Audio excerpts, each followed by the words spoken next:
A esta hora saludamos a Dayana Pazley del Partido Social Cristiano y a Silvia Salgado del Partido Socialista. Muy buenos días a ambas y bienvenidas. Tenemos un tema importante que debatir en medio de todos los temas importantes que hay en este momento en nuestro país. No podemos dejar de lado algo que nos afecta a los ecuatorianos como seres humanos, como familias, y es lo que ha sucedido con decenas, cientos de niños ecuatorianos que han sido abusados sexualmente en escuelas y colegios de nuestro país y que las autoridades lamentablemente no han reaccionado de la manera que habríamos esperado. Quisiera empezar con Dayana. Se terminó el informe ANPETRA y quisiera su primera conclusión sobre ello para poder empezar a mirar en el futuro. Un saludo muy especial, Yané, a todos quienes nos miran, en especial a quienes buscan justicia y transparencia precisamente para estos casos. A mi criterio, el informe ANPETRA ha salido a destiempo porque contiene de alguna manera la misma información que tenía en noviembre, solo que ahora tenemos una novedad y que ahora sí tenemos los nombres y apellidos de los responsables políticos. La Asamblea Nacional está en deuda con todas estas familias y ahora lo que debemos esperar es que este informe se derive a Fiscalía y a la Contraloría para que sean ellos quienes determinen los indicios de responsabilidad penal y así poder darle a nuestros niños, niñas y familiares la justicia que se merece. ¿Coincide usted, Silvia, en que el informe demoró en reconocer lo que se estaba diciendo ya a viva voz el año pasado, que había responsables políticos sobre la actuación del Ministerio de Educación frente a las denuncias de abuso sexual en escuelas y colegios en el país? Sí, gracias, Ened. Precisamente decir que la comisión no tenía tiempos políticos ni otra obligación que precisamente investigar los casos, porque tratamos frente a temas, tan sensibles que son los derechos de nuestros niños y además estaban de por medio víctimas. Nuestro interés era, por lo tanto, identificar los problemas, las causas, qué se hizo, qué no se hizo y plantearle al país justamente un informe serio, responsable, con propuestas, pero además con la capacidad de indicar cuáles fueron los problemas y qué hacer para que no vuelva a ocurrir. Eso es precisamente lo que tenemos hoy. Nuestra comisión ha venido teniendo aportes importantes ya en el proceso y hoy tenemos resultados que permiten a las víctimas actuar, que permiten a las institucionalidades corregir y que permite a la sociedad deliberar sobre un tema que les corresponde a todos. Ahora, debo decir, desde mi óptica y desde mi visión, que ojalá hubiéramos tenido este tipo de posiciones y declaraciones desde el inicio, cuando se empezó a denunciar este problema. Y vamos a las responsabilidades políticas, que fue las que en el gobierno de Rafael Correa definitivamente no se quisieron señalar. Ya con el gobierno de Lenín Moreno hay una apertura para que los mismos asambleístas puedan sincerarse y puedan actuar sin ningún tipo de presión. Dayana, ¿cuáles son esas responsabilidades políticas y sobre quién recaen? Antes de responderle a esa pregunta, yo creo que la Comisión ANPETRA, dentro de sus funciones, también estaba la de fiscalizar, porque somos asambleístas. Y precisamente el artículo 2 de la conformación, de la resolución de la conformación de ANPETRA, especifica que la Comisión Especializada Ocasional determinará la asistencia o no de acciones administrativas y judiciales respecto de los casos que sean puestos en conocimiento de la ciudadanía, porque la Comisión no debe ser únicamente una especie de comisaría que recibe los casos, sino que además haga justicia como lo esperábamos. Por otro lado, las responsabilidades que evidencia este informe son graves y son amplias. Primero, que precisamente hay una línea ascendente en los casos entre 2014 y 2016. Pasamos de 34 en 2014, 2015 a 94, 389 en 2016. No se hizo nada, no se judicializó. Todas estas denuncias no iban a la Fiscalía, sino a las juntas distritales de resolución de conflictos, quienes hicieron las veces de jueces y de fiscales cuando no les correspondía, porque los abusos sexuales no son conflictos, son delitos penales. Silvia, hablemos un poco de la obligación de fiscalizar. Les faltó y la comisión ha estado bajo su dirección. ¿Por qué no se pudo hacer una labor mucho más exhaustiva, oportuna, frente a semejante problema que se estaba poniendo en evidencia? Primero aclarar, quienes propusimos la creación de la comisión, precisamente fuimos nosotros. Nosotros tuvimos la iniciativa de conformar, es decir, había voluntad política. Y hemos puesto al debate un tema tan delicado, tan sensible para todos los ecuatorianos. Y hoy hay resultados, precisamente por por ligerezas, que no permitían develar el verdadero problema. Cuando empezamos la investigación, Janet, nos dimos cuenta de que no había una institucionalidad preparada para dar respuesta. Cuando empezamos apenas eran 41 niños con abuso sexual de una unidad educativa. Luego crecieron estos a 120, luego 230, luego 918, producto justamente de una acción de control político. Hasta esta semana, Janet, se logró determinar que ya no son 916 casos. Son 2.900 casos. Nos hemos sentado en una mesa con todas las instituciones, primero a transparentar, porque si tratamos del caso de 41 niños, ¿dónde estaban?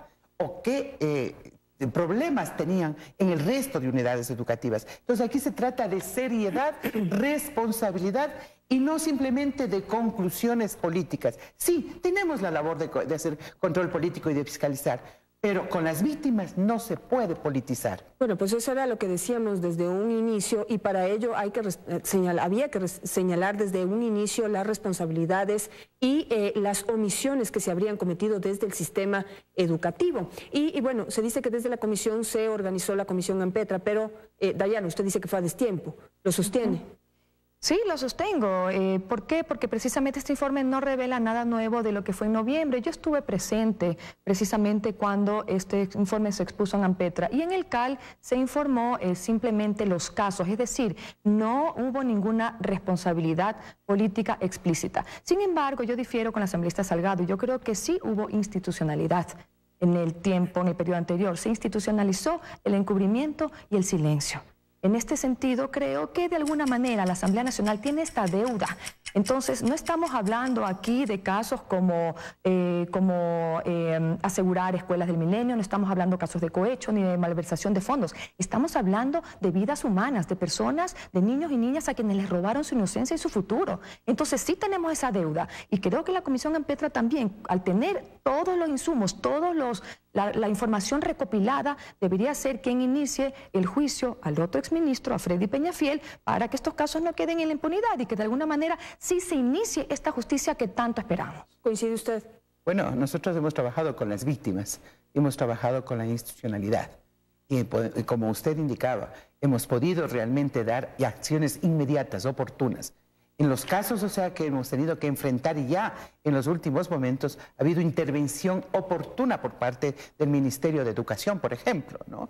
Y hemos con las víctimas trabajado en un plan de reparación de derechos. Y justamente hemos demandado de la institucionalidad acciones inmediatas de prevención, porque aquí no se trata únicamente de reclamar justicia, sino de prevenir que los hechos se den. Porque justamente esa es la obligación de padres de familia, del Estado, de la sociedad. En lo que a nosotros nos corresponde, tenemos plenamente identificado responsabilidades a nivel político, pero a quienes les corresponde determinar responsabilidades administrativas no es a la Asamblea. A quien le corresponde determinar sanciones penales no es a la Asamblea, sino a la justicia. Ellos también han sido sujetos de control. Mire, la comisión no es y no era simplemente para investigar al ministro.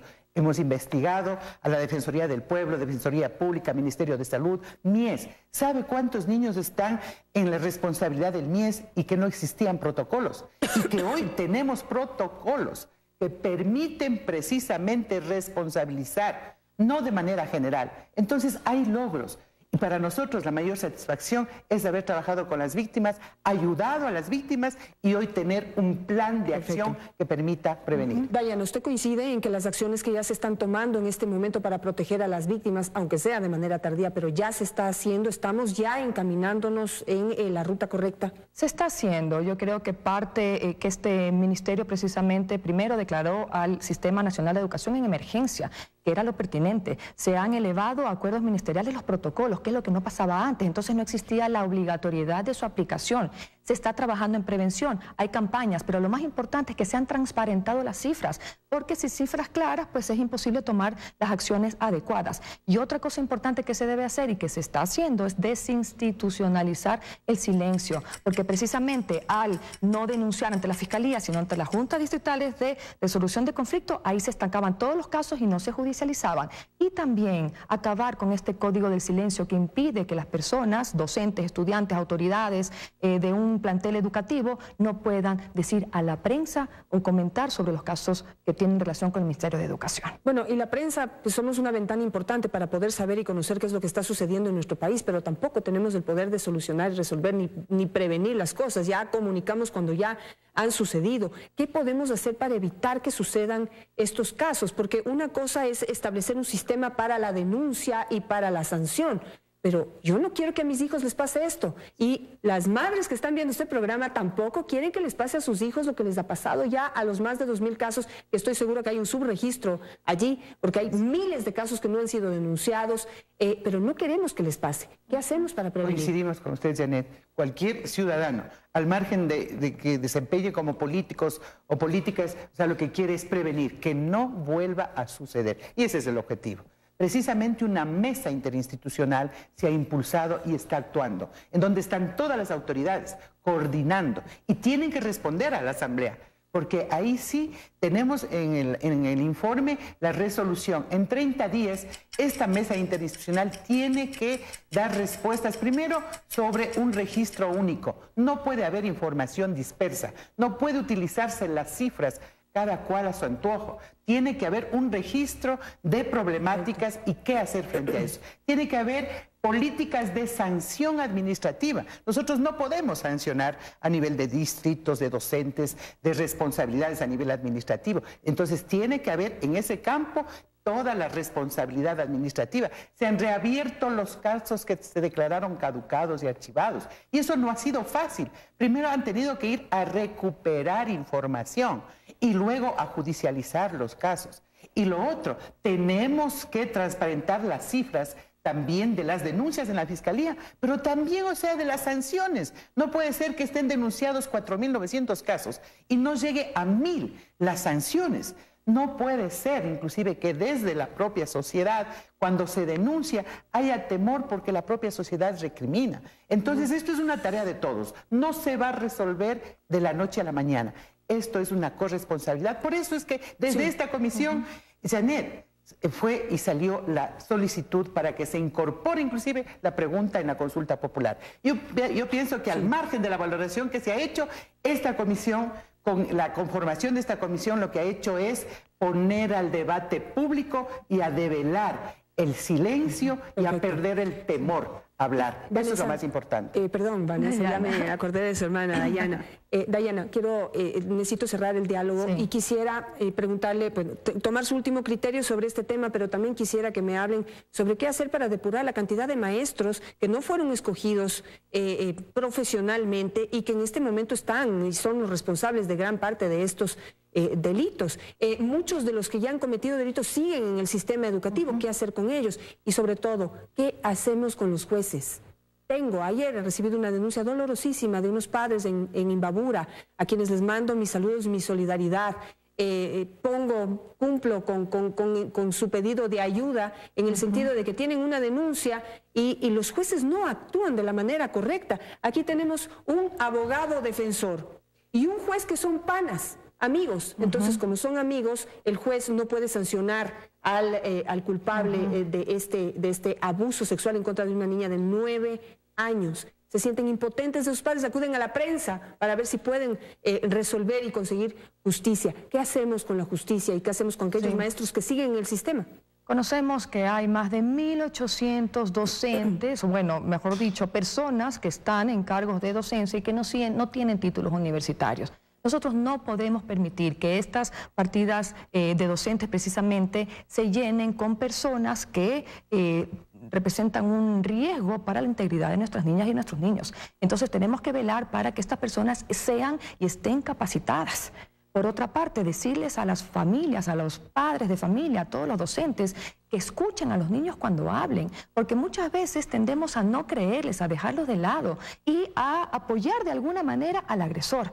Entonces hay muchos correctivos que debemos tomar precisamente para evitar que estos casos sigan pasando. Nosotros somos miembros de la Comisión de Educación. La asambleísta Salgado está ahora de presidenta temporal de la comisión y nosotros tenemos que velar para que dentro de esta comisión se pueda trabajar en prevención, educar a los más chicos, reeducar a los más grandes. Precisamente estos operadores de justicia que muchas veces revictimizan a la víctima y descalificándola y le quitan responsabilidad al agresor. Entonces aquí hay un compromiso bastante grande y aquí también interviene o tiene relación la ley que fue creada para prevenir y erradicar la violencia contra las mujeres, que incluye a las niñas. Precisamente ese trabajo de prevención que tenemos que hacer, no solamente con los operadores de justicia, con los maestros, con los policías, con los funcionarios públicos, con los dignatarios, con los médicos, con todos, para que esto deje de estar institucionalizado, para que rompamos esos patrones socioculturales que perpetúan los ciclos de violencia. Simplemente ratificar mi compromiso desde la Comisión de Educación, que siempre velaré por la integridad de los más vulnerables de nuestro país. Les agradezco a ambas por estar esta mañana. Muchas gracias. Un tema mucho más amplio, por supuesto, hay que seguir hablando. Hay dos informes pendientes más, el del sistema judicial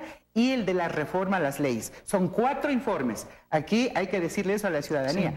Hay un informe de casos que salió antes, este informe que es de control político a los ministerios de educación, hay un informe de control político al sistema de justicia, donde están los casos que usted señala, y luego viene un informe de reforma normativa. El trabajo continúa. Perfecto, muchas gracias a ambas, a los padres de familia, simplemente que este es el momento de denunciar y de romper el silencio.